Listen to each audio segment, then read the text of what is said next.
Hi everyone, welcome back to another video from Crazy Gamer. In this tutorial video, I'm going to show you how to change language setting in Metro 2055 game. First of all, launch open the game on your device, and once you're inside the home page or the game section, go ahead and click on the gear button at the top right corner. Now this will open the settings menu where you need to select Generals from the top.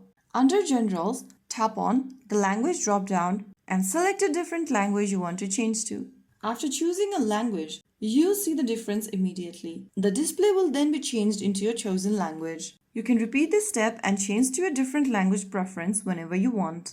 So right there you have successfully changed your language setting in Metro 2055. If you found the video helpful, don't forget to like, share and subscribe to our channel. I will see you again in the next video. Thank you for watching.